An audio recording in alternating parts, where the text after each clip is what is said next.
to Phenomenon Radio, the show that covers thought-provoking breakthroughs in the fields of UAP UFOs to discover fascinating truths, first-hand accounts, and investigative insights into the expanding confluence of physical and mental exposure to this worldwide phenomenon.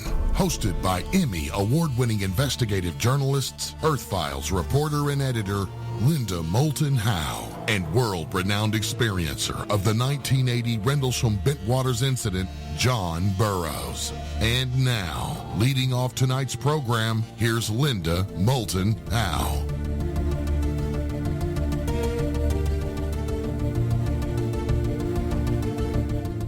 This week, on October 17, 2017, the Daily Interlake website based in Kalispell, Montana, reported that, quote, a well-known Bigfoot researcher and his investment company are on track to build a $25 million multi-story hotel complex in East Glacier, Montana.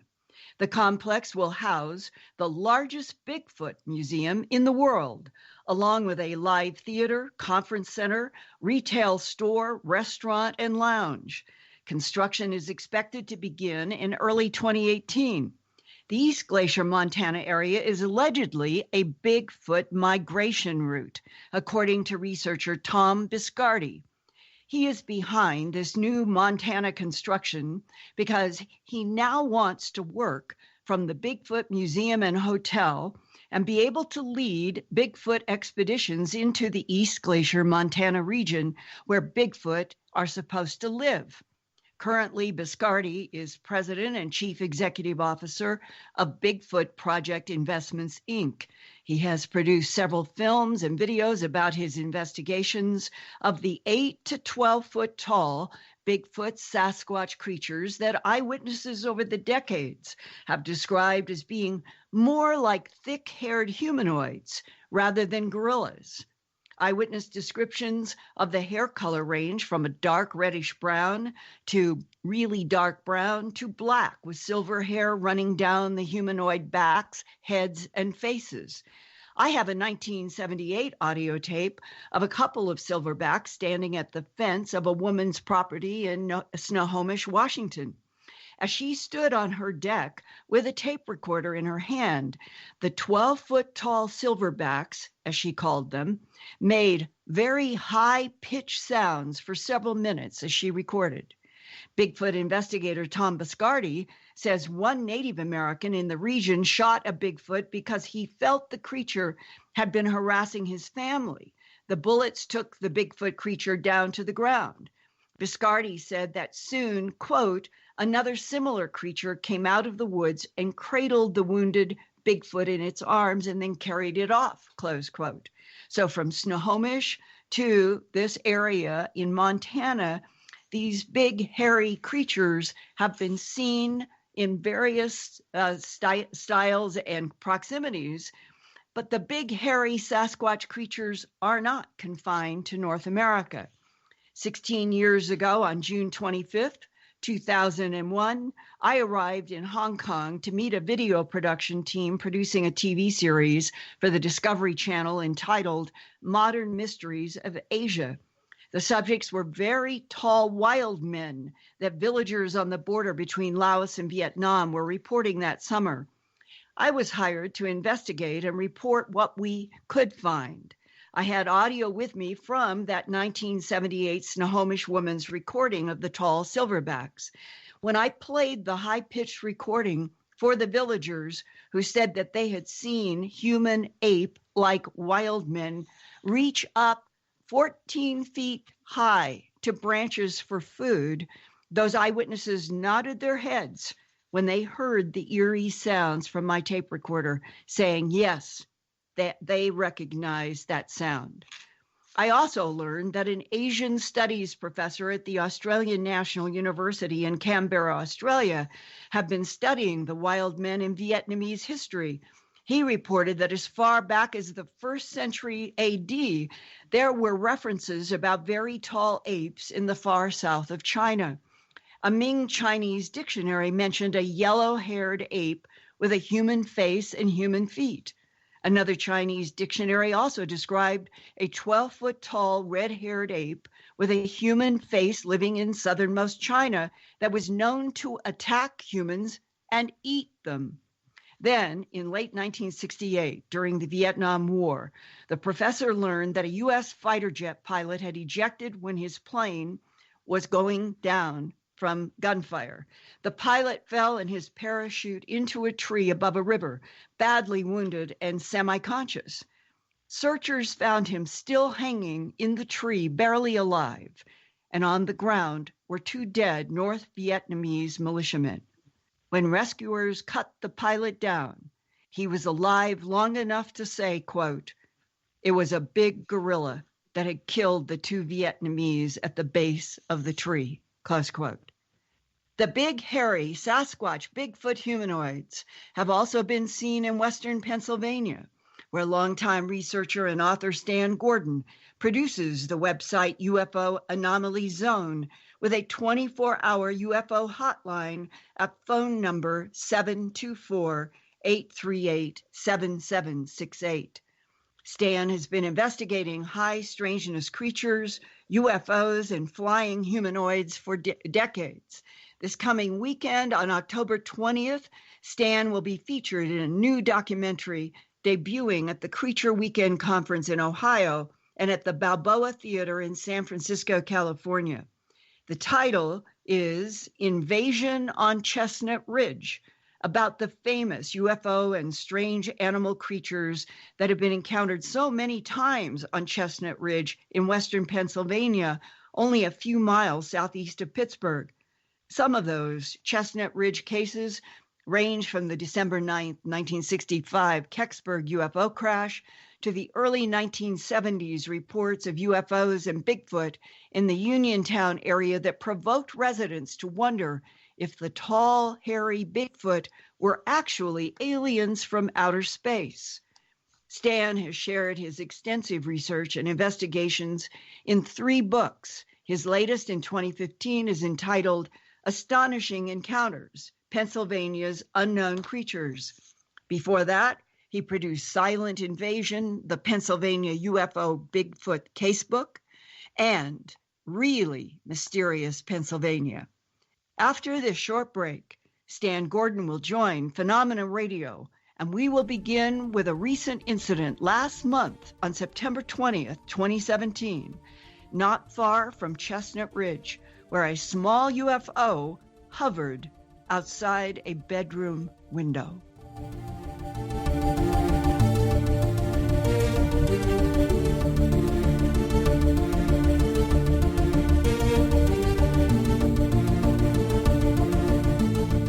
It's AJ with Vibes, Mind, Body, Spirit. The Vibes Tribe seeks to assist you in creating and maintaining an uplifting and balanced state of being in your personal space. Palo Santo is a mystical tree that grows on the coast of South America. Palo is loved by many for its energetic cleansing and healing properties and is also popularized for its heavenly presence in keeping your energy grounded and clear. Burning Palo provides an uplifting scent to raise your vibration and is also beneficial for relieving stress, anxiety, depression, and emotional pain. Palo Santo is also known for relieving symptoms of the common cold, headaches, and asthma. We offer Palo Santo in resin, powder, or by the stick. Go to onlinevibes.com for all of your vibration elevation needs and receive a free stick of Palo Santo with any online purchase over $25. Shop onlinevibes.com, that's onlinevibez.com, and get your vibes on today. Around the world for decades have come high strangeness reports of mysterious aerial lights, beams, animal mutilations, human abductions, secret space and military programs focused on an alien presence. One reporter of these Earth mysteries is Emmy award-winning TV producer, writer, and editor Linda Moulton Howe. She reports and edits the science, environment, and real X-Files news website, Earthfiles.com. We are moving from the paradigm that we are alone in the universe to a new one in which we are not alone, and something out there is interacting with us, our animals and plant life, forcing glimpses of other realities upon us. Linda has produced 4 large books about these phenomena with hundreds of color images and illustrations that reviewers such as New York Times best-selling author Jim Marrs describes as an amazing accumulation of evidence. All her books, An Alien Harvest, the 2-volume Glimpses of Other Realities, and Mysterious Lights and Crop Circles, along with documentaries, are available in the shop at earthfiles.com. We are the contact for alternative research topics. The Planet, KGRAradio.com.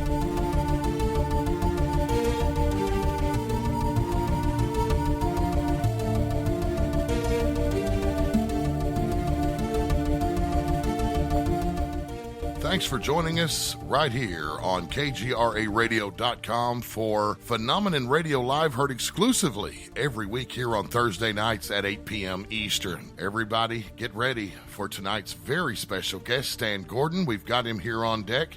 And here's Linda Moulton Howe to begin tonight's interview. Linda? Hey, thanks, Race. And Stan Gordon, welcome back to Phenomenon Radio. It is just great to have you here. Well, thanks for having me back on the program. And you know, before we go to a month ago in September in Pennsylvania, I'm really curious about what you yourself have learned about the so-called wild men rock apes of Laos and Vietnam. Well, this goes back many, many years ago from memory, but I remember it's probably early 1970s, I would assume, that some of my high school buddies who were in the service, they knew of my interest in these strange reports, and they were telling me about their experiences over in Vietnam with what they called the rock apes. And from what I recall, I remember one of them telling me about the fact that they believed that these creatures could pick up an individual scent from an individual person, individual soldier. And so there were situations where some of these creatures were seen in certain areas, and they would send out groups of soldiers because they didn't want these creatures to be able to pick up an individual scent. They wanted to have a group of people there to confuse them. But I remember that because I always thought it was kind of interesting, but that's probably all I can remember at this point. Well, and while we were there, working through translators, we were getting all kinds of fresh stories when I was there. And the description, there were people who were saying, here's the branch of the tree, that something had to be at least 12 foot high up to their head, and then an arm that could reach up to 14 to 15 feet high limbs. That's how big these are. They're amazing. Well, yeah, it is amazing. I can tell you, going back to the history of Bigfoot sightings in Pennsylvania, I've been out in the field investigating, reporting since the late 1960s, interviewed hundreds of Bigfoot witnesses, worked on multitudes of cases, and and I'm sure we'll get into it tonight before we're done with the program, but there's a lot more very strange aspects of the Bigfoot phenomena. And while a lot of your typical Bigfoot reports are generally in the 6 to 9 foot tall range, as I'm sure you're aware, there are reports of smaller ones being seen, but also there have been some reports where these things were much taller, around 12 foot tall. And I remember one case I went down to investigate near West Newton, PA, where there's been a lot of history of Bigfoot activity. And this was back, I believe, in the 1980s, and the woman went out to her back porch. It was a swampy area around where she lived, and she had left some plants out there on the back porch, and she was afraid they would be damaged from the frost, so she went out to get them. And when she went out on the porch, only a few feet next to her, maybe 8 feet away, was this huge Bigfoot standing there on the side of the porch, and she startled it, and it startled her. And the woman had 3 dogs, and they just ran to the corners and wouldn't make a sound. And there was an overhanging branch from a tree, and she noticed how the top of that head was touching the top of that branch. And when I went out there the next day to measure it, it was 12 feet off the ground. Yeah, exactly. And that would be like the wild men in Asia. And we are now talking in the third week or so of October of 2017. And I know that you have been covering a big landscape of a lot of high strangeness in Pennsylvania. And I was really intrigued at your website by something that happened only a month ago, and it is described as a small UFO hovering outside of a bedroom window. Could you go into that particular event? Yeah, well, this happened not far at all from the Chestnut Ridge. And that Chestnut Ridge, by the way, runs from about 100 miles long, approximately, from Preston County, West Virginia, through Westmoreland, Fayette, and Indiana County. And it is, without a doubt, probably one of the most active areas year after year, including this year, for UFO encounters, Bigfoot, Thunderbird sightings, Black Panthers, other cryptids, mystery booms, objects going up and coming down from the sky over the ridge, all kind of phenomena goes on. And that's the reason that Seth Breedlove over there, Small Town Monsters, decided to produce this documentary, which you mentioned is coming out this week. But this incident happened in that general area, and it's an area where, again, all kind of phenomena is going on, and I'll tell you more about some even more recent reports. But this woman was awakened early in the morning, around 3 o'clock in the morning, and she noticed a light from outside of the bedroom window, and there was no outside lighting there. Shouldn't have been anything out there. So she got up, and she looks out the window, and she said, suspended in the air about 6 or 7 feet from the window and about 8 to 9 feet off the ground is this very odd-looking object that's very small in this case, only about the size of a silver dollar in diameter. And she said the color was odd. It was kind of yellowish and pale green. And the light was steady, but it did glow, but it wasn't that bright. And it didn't emit any light that reflected on the surrounding area. And she said that this object, whatever it was not completely round, but more like if you had a circle, it was flat and it was more egg-shaped. And on the left side, she said there was a small section that it was like missing a part, like it was a dark area where there was no light coming from it at all. And she said she watched this thing hovering there for about 15 minutes, and all of a sudden she got real tired and relaxed watching this thing, and she fell asleep. But it was still there when she had gone to sleep. And these little mini UFOs, as I call them, are fascinating. I've been investigating them since the 1960s. And many, many reports, and there's similarities but differences. And tonight we'll talk about some of those as we get into the evening, I'm sure, of a more recent case. But some of these are only a few inches to a foot in diameter, generally spherical, but there have been some reports of being more elliptical, but still small in size. A lot of the spherical ones, they're either kind of solid or they're transparent, translucent. You can see through them. Very intriguing are reports we've had over the years where they've entered people's homes and cars through open windows. One of my favorite stories I remember from years ago was up in northern Pennsylvania, where a woman told me she was in her kitchen one morning cooking when one of these little spheres came in the window, was floating around the room. So she grabbed her broom and struck this thing. And she said it split into two identical little spheres. They floated around the house. They went out the window, and that was the last she saw of it. So she made one fear into two. What I wonder, Stan, in this age of drones and all kinds of military operations that are using smaller and smaller technologies, is there anything about, let's say, this current hovering little mini UFO that had a dark area that you think would be distinguishable from something that humans would make? Well, again, first of all, these reports go back many, many years ago, long before we even thought about drones. And some of them are very interesting. The majority of the drones, at least reports we've had in more recent years of the man-made drones, they make a lot of noise. This thing was completely silent, for one thing. And they didn't see any type of propulsion system. There's no type of motor or anything along that line. So they're kind of fascinating. I remember one case just a few years ago in a beautiful afternoon up near State College, Pennsylvania, where a fellow was driving his nice truck down the road at pretty good speed, and he had the window down on the passenger side of the vehicle, and all of his hearing notices this round spherical object, I believe it was about as big as a tennis ball, if I recall, and the thing entered into the cab of his truck. And it floated all around, it floated right up to his legs, floated all around, and finally it just went right out through the bed of the truck and disappeared.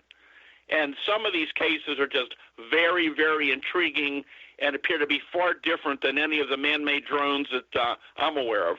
Yeah, you're making a good point about the many drones that I've been around, and especially the ones that, let's say, Ancient Aliens, we've done a production where we're using them for camera, and they're down close to us, and they go up really high and all over, and you can hear them. It doesn't matter how high they are. They make a lot of noise. So if something were completely silent, that is a characteristic that is worth reporting. Yeah, definitely. And we hear about these small ones. I mean, they're still being reported over the last several years. And you don't hear about them as much, but very interesting. And another thing that's kind of interesting, and we'll talk more about this, I'm sure, again later, is these mystery firefly-type objects. And I started writing about them back in the 1970s. And more in recent years, and I'm getting reports not only from Pennsylvania but throughout the country from many people in the Bigfoot field and many areas where there's a lot of history of Bigfoot activity, that a lot of researchers and people who are out searching for Bigfoot are seeing these strange luminous objects, and some they describe as looking similar to fireflies but acting completely different than fireflies. And these little mystery lights keep showing up more and more in areas where Bigfoot activity has been reported. And are the I know what a firefly is. It would be about the size, let's say, of the fingernail on maybe your middle finger. Are we talking about the same thing, that these would be a lot of little glowing objects around the Sasquatch? Well, I can give you some. One thing that's kind of interesting is that some of the people have told me they've seen these, whatever they are, that they actually light up the area around the object itself. They illuminate the surrounding of it, whereas as you see the flash on a little firefly, it doesn't do that. And I've got a very detailed report here that happened July 1st of this year up in Fayette County. I'm sure we'll be talking a lot about Fayette County because it's along the ridge and it's very active with all kind of activity. And we had a significant UFO incident up there last year, which we can get into. But there have been a number of Bigfoot investigators up in this general area. This is off of Mud Pike Road up in Fayette County. And some odd things have been reported up there. But on July 1st, now this is a report I got from one of the people among the group who was there. One of the other witnesses I talked to agreed that some of it is very similar to what he saw. He interpreted a little bit different, but it's a very detailed report. If you'd like me to go over some of the details, I'd be glad to. Yeah, and to try to explain to our listeners what the differentiation is that you are now beginning to understand between, let's say, fireflies in a backyard in Philadelphia versus what people have seen around Sasquatch, or this case on Mud Pike Road. Well, this will probably go into some of that, as we discussed when I talked to the witness. And what this goes on to say was that they're out there that evening, and they parked along the area, and they noticed that there were no fireflies in the woods, as we had seen while sitting on the road nearby. Within a few minutes, it looked like a very bright firefly on the opposite side of the road we were sitting. And then within seconds and minutes, another firefly illuminated the hillside at the road level. Notice how bright the light emitting for these fireflies appear to be as compared to the ones that they're used to watching in the backyard. And also, these fireflies were flashing 5 to 8 rapid times in dark. And as they were watching and discussing what they're watching, they could see what looked like a swarm of fireflies moving towards them deeper in the woods. Within minutes, hundreds of fireflies came to rest at road level and on the hillside on both sides of the road. We walked closer to the fireflies. We noticed that not all the fireflies seemed to be either flash 5 to 8 times in unison or simultaneously, appearing like a massive Christmas light decoration. And he said it was kind of hypnotizing. So they watched this for an extensive period of time, and he decided to walk closer to the swarm, but it seemed as if they would move slowly just out of reach. And after a while, they decided to walk back to their chairs and watch from a distance. The firefly-type things literally moved to the hillside above us, but never came down to where they were sitting. And after a while, the swarm moved back to the road, then up to the hillside, and back to the road from where they first appeared. We did notice that one or two of the fireflies remained on the hillside in a tree located behind us. The characteristics of these were very different from the average firefly, which we're used to catching as kids. He said he would guess that the light emitting was a 1.5 inch in length, that these fireflies flashed 5 to 8 times rapidly as compared to a common firefly that did one slow pulse. All these fireflies seem to emit a bright white neon light as compared to the amber green dull light they're familiar with. And also they moved in a swarm and they seemed to avoid contact, and kind of interesting. Now, I talked to some other people familiar with the wildlife and with the insects, and they could explain some of these things, but one thing was kind of interesting was how that they seemed to illuminate the area around them, which was kind of interesting. So it's something that's been reported for years, but it's interesting. We're getting more reports of similar type of small little lights like this in areas of Bigfoot activity. It is interesting because I have read articles about more advanced American military applications in the drone world, where they are now getting little drones down to the size of something like a fly, a housefly. So now we are challenged by how will we be able to know if a swarm of rapidly pulsing white lights that sort of look like fireflies are actually insects or are a modern military spy technology? And wouldn't that be interesting if we learned that maybe the military was interested in these reports and maybe using the technology to study the phenomena in the area? We can speculate for a long time. There's a lot of things we have no answers for. Well, okay, now give me the date on this Firefly report. That was July the 1st of this year. Okay. Now we are talking on October 19th, 2017. And as I understand it, you have had something occur just in the last day or two. Yeah, actually, I got a call from another researcher a couple of days ago, and this fellow gets a lot of information on incidents from the Chestnut Ridge going up over to the next ridge, Laurel Ridge, and up through Indiana County and up through Cambria and Somerset counties in that general area. And he just called me to see if I've been receiving any reports, and I told him, yeah, there's been quite a lot going on for weeks now. And he had been getting some other reports too. Now, of course, this is what I'm getting secondhand, but generally he's pretty good with reports and information he gets. And he did mention that more recently, in more recent weeks, he's been hearing reports of mystery booms up in those areas, up towards Somerset County, up through the mountains of like 5 to 6 booms that are shaking the area. He also had reports out towards the Blairsville area. And now this was an interesting one. He said on October 12th he received a report. Now this would be several miles outside of Ligonier, which is not far again from the ridge, Chestnut Ridge. And this person reported seeing a thunderbird, a huge bird that they said looked like a giant hawk. But they estimated it was 10 to 12 foot wingspan, and saw this huge bird flapping its wings, but heard no sound, even though the witness felt that they were close enough they should be able to hear the sound of flapping wings. But the strangest detail he brought up was that the witness said that this huge bird appeared to be transparent, that she could see through the shape of the bird.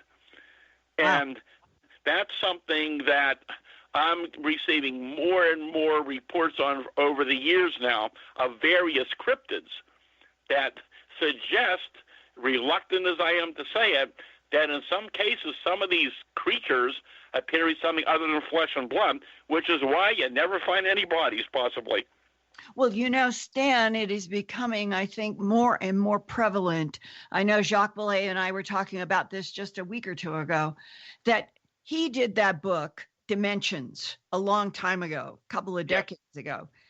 But now other dimensions are beginning to be in science journal reports all over the place, that we are moving into the next half of this century where it seems to me that what is going to be, I don't know if the proved is too hard a verb, but we're moving in that direction where non-human intelligences move throughout the cosmos precisely by going out of the dimension into another dimension, like a pool shot, and coming back at some other place in the universe.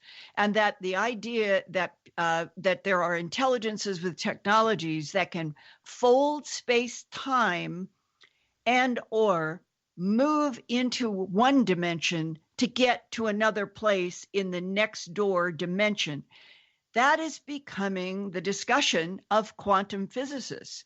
So if that's what's happening in the human physics category now, let's just project that we are dealing with intelligences that pop in and pop out, and that's why people see them switch off like lights, or they say, I've heard this many times myself.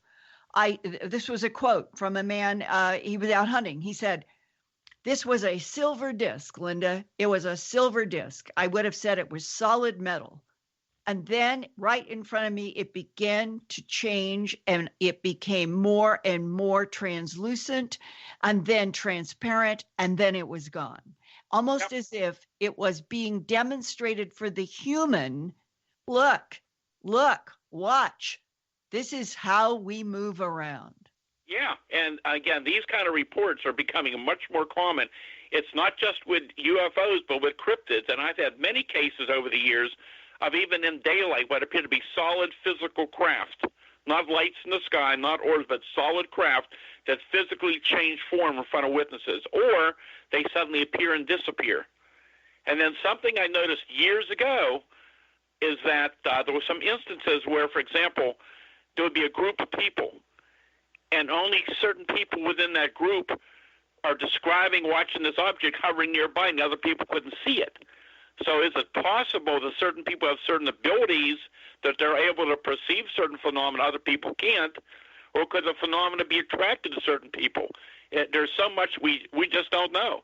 There's a third category, and it has been discussed by some of the people who worked on things like MK Ultra and remote viewing at Stanford at SRI, and that is that we may very well be dealing with intelligences that know how to tune in to a specific brain frequency. And it wouldn't matter if it is 10 people or 1 million people.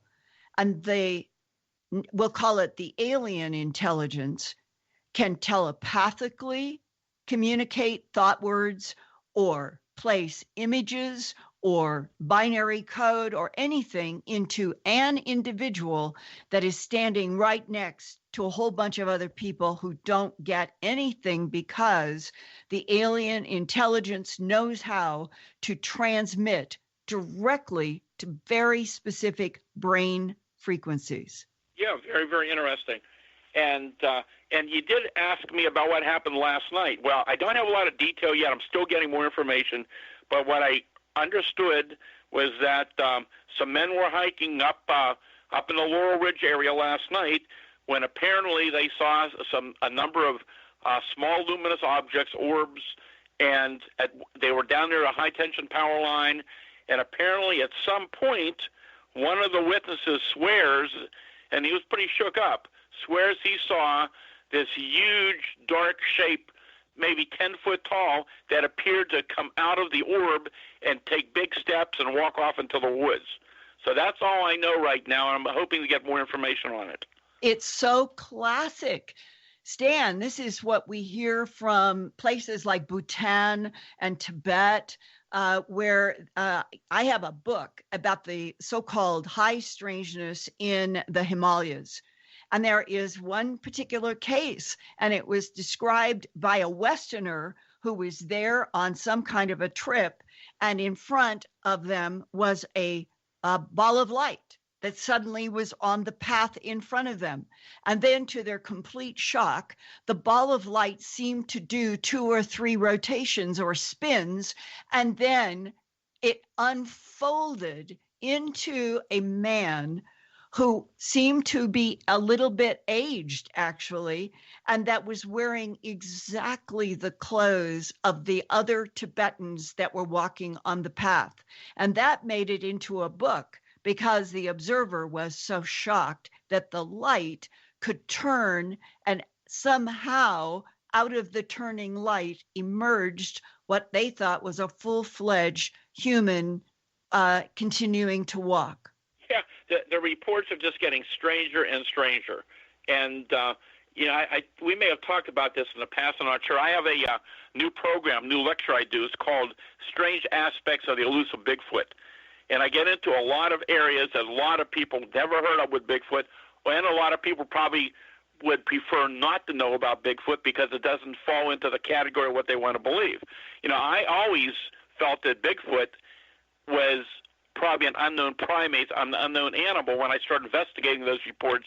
Well, I started actually researching back in 1959 when I was 10 years old. Then I got out in the field, and after Kecksburg, I began to do firsthand research, and I've been out in the field ever since. So this year is 58 years of research, and I've never seen a UFO or Bigfoot myself, but I've seen a lot of evidence over the years. But over the years, especially with that massive wave of 1973 and 1974, and many cases since then, there's a lot of data that we've seen that, as reluctant as I am to say it, Bigfoot may not be what a lot of people think they are. They're real, but not in the sense that we understand it, but they may be something other than flesh and blood, and for a lack of a better term, interdimensional might be what we're dealing with. Now, can you go into all of the evidence and data and speculations that you have about the high strangeness of the Sasquatch Bigfoot phenomena and all of the things that you consider that might make them interdimensional? Well, yeah, we could talk for hours about this probably. Yeah, Going back to some of the cases I had in 1973. 1973 and 1974, we had the biggest outbreak in history of UFO and Bigfoot cases here in Pennsylvania. And it went on for weeks and months. It was making a lot of news at the time, not like today, but it was making a lot of local and even national news on investigations. Back in 1970, I had founded the first of 3 volunteer research groups. That was the Westmoreland County UFO Study Group. And it was kind of unique in that the majority of people involved were specialists. There were scientists and engineers, research people. We had police officers. We had former military intelligence people. We had all kind of people. We all were doing this around our regular jobs, but I had it set up that we were responding to cases 24 hours a day. We started out small. By 1973, we had expanded to cover the whole state of Pennsylvania. To our surprise, we were beginning to get referrals from various agencies, the news media, the state police, and we are getting a lot of reports in. And then this major wave comes around, and we are being inundated with reports. There were hundreds and hundreds of UFO cases all year. And many of them were not just lights in the sky. They were large structured craft hovering over highways, following cars. There were landing reports, sometimes with physical traces on the ground. It was amazing.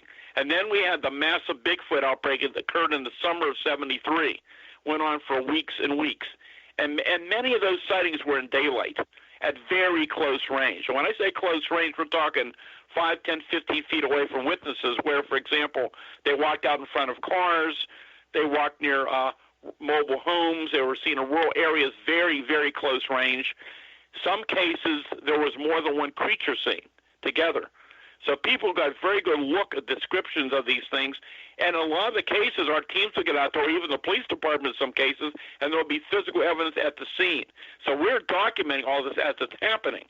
But all these weeks go by, all of these reports are coming in. And remember now, 1973, there's no internet, there's no cell phones, there's a whole different time period. And so a lot of people initially called the police to report these incidents.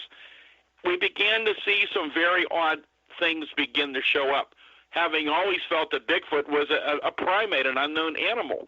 One of the things was that there would be trails of footprints that would suddenly stop and disappear when there should have been more tracks, even in cases of snow, fresh snow, even in recent years, where there were trails of tracks that would just suddenly stop and vanish.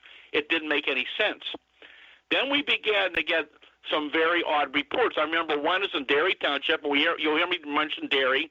That's along the Chestnut Ridge outside of Lake Tropier. It's been active for years and years with Bigfoot, many sightings even in recent years. It goes on all the time. But I remember one case where a man had come into the local police station, and the police had called me about it, and they said this guy was very sincere. I believe it was he and his wife were riding down the road. I believe it was between Millwood and Hillside, if I recall. And the man told the officer, here's this huge, hairy creature walked out right in front of my car, and I hit it. And he said upon impact, it just physically disappeared. It was gone. That wasn't the only case we heard like that. There were other strange things begin to show up. One of the things was we began to see a pattern. We would have, for example, a UFO sighting in a particular area. Within minutes to hours to days later, we would have a Bigfoot sighting or vice versa. And then we began to have some of those amazing, well-documented cases with UFOs and Bigfoot seen together at the same time and place. Right. One of the cases was up Beaver County north of Pittsburgh, September 27th, when two young ladies were waiting for a friend, and they see this huge, hairy creature with white hair. You know, you don't hear about the white ones very often, but they are reported, and it's running across the road towards the woods, but in one of its hands, it has a glowing ball of light. And as it runs off into the woods, a short time later, this object comes across the sky and projects a beam of light down into the woods where the creature ran into. That's just a small example of what we began to find, and I can give you some really detailed, very weird other accounts. Well, Stan, do you think that, let's take the case of the man who hits on a road with his car what he thinks is a large, hairy animal, and yet it disappears. It isn't a body on the road. Is it possible that that is a sophisticated kind of hologram, that we're dealing with alien intelligences who interact with, upload, download information from humans and wildlife all over this planet and have been for millennia by using holographic projections that most of the time the human mind cannot tell is a hologram? Well, once again, many, many theories out there, and a lot of these things have been brought up over the years, but we just don't have the answers yet. And there were so many things that were going on with these creatures, and so many things we found out about. Here's another thing that's not well known, for example, with Bigfoot. Just like even some of the early low-level UFO cases, when these objects would hover over cars, for example, there would be electromagnetic effect where the car would lose power. The lights would go out, the radio would go off the air, the object moved away from the area, and everything came back to normal. Well, there were incidents where the same thing happened with a Bigfoot sighting. I remember one case back in the 80s, two people riding down a rural road in western Pennsylvania, and all of a sudden, both of them said it wasn't there, we just came upon it. This huge, hairy Bigfoot creature is suddenly right on the edge of the road. They had to swerve around it to miss hitting it. Its arms and legs were so big, it was hanging out over the road. And at that exact moment, and they gave a great detail what this thing looked like, the power in the car was almost gone. And the passengers yelled at their driver, hurry up, get out of here. And the harder the driver would push down on the gas pedal, the slower the car would move. And finally, as it slowly moved down the road, when it got away from the creature, all the power came back on and worked normal. That's just an example of some of the reports we were hearing. Right, and then that reinforces the possibility that some of these big creatures that people have impacted, and there have been others that I've heard where they've hit and then it disappears. There was one famous case out of Malmstrom in Montana. And this was a rancher who reported to the Cascade County Sheriff's Office that he was up in the morning to go hunting and had a 30-06 rifle. And when he came around a ridge, that here was standing, though his description was 8 to 9 feet tall and reddish brown. And he said, quote unquote, in the official report to the sheriff's office, it looked like a gorilla standing in front of me, only big. He, without hesitation, lifted up his 30-06, shot, and this big creature disappeared in a flash of light. And I saw that typed in the Cascade County Sheriff's Office offense report. Disappeared in a flash of light. Stan, what else can it be except something like holographic technology?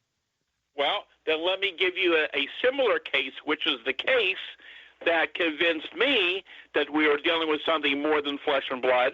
And this was February 6, 1974, during that massive Bigfoot wave back up in Fayette County along the ridge, close to the ridge, up near Ohio.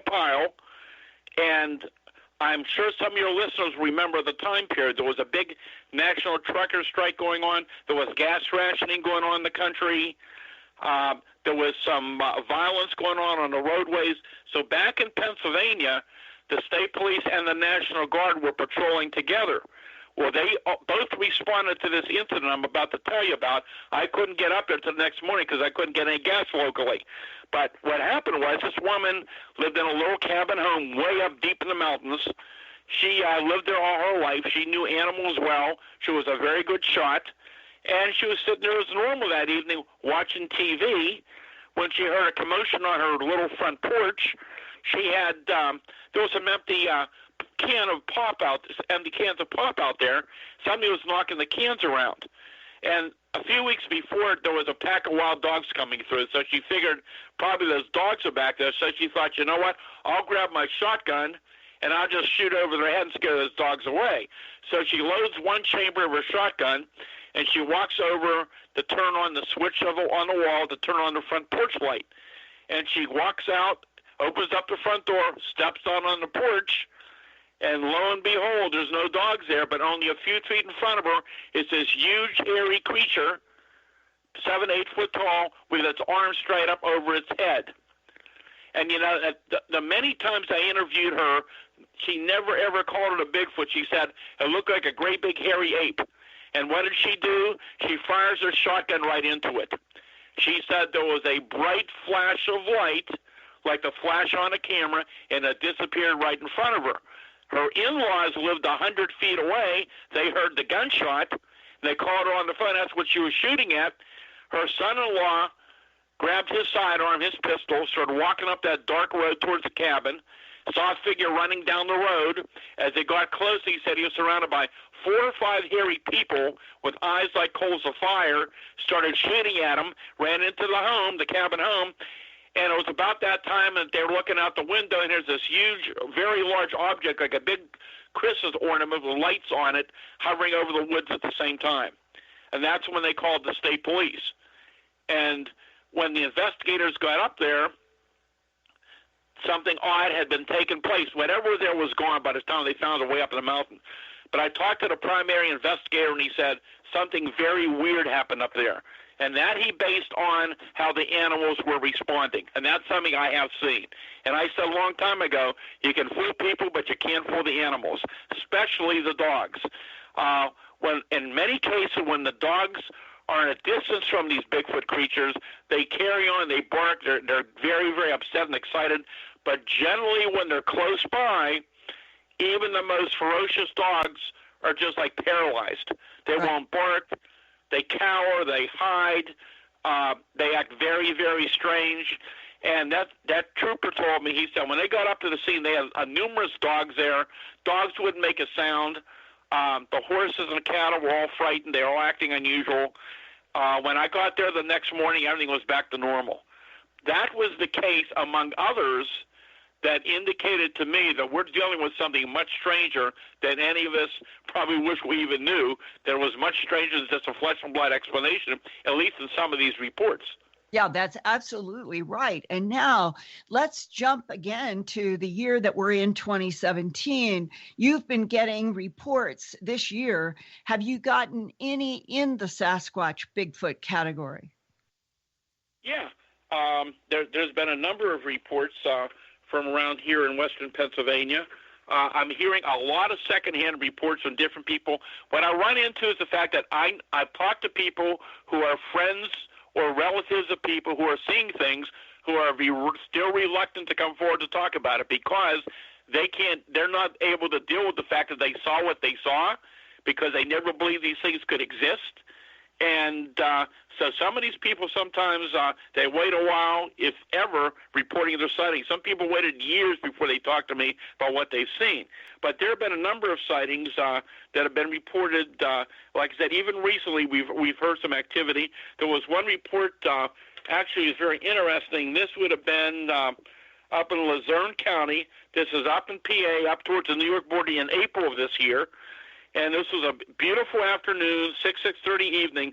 This woman and her friends, they were riding their bikes, I believe, was looking for wildlife because they lived in an area, there's a lot of wildlife, there's a lot of bear around, so they're all very familiar with what bear look like. And this one woman, her hobby is to take photographs of the wildlife. So she always she had a little inexpensive camera with her when she was riding around that day. And her friends that afternoon, they had rode ahead, and she was sitting there. She noticed about 100, 150 feet away along the edge of the woods across the road from her, she saw movement, and she thought it was a bear and some cubs. And she said as she's watching, suddenly this huge creature stands straight up from the ground, and she said her first thought was it was a gorilla. She said it was 7, 8 feet tall, covered with very long hair. The hair was black with a reddish tinge to it. The arms were very long. The head was shaped more like an ape. She couldn't see any facial features, and she noticed no unusual odor at all.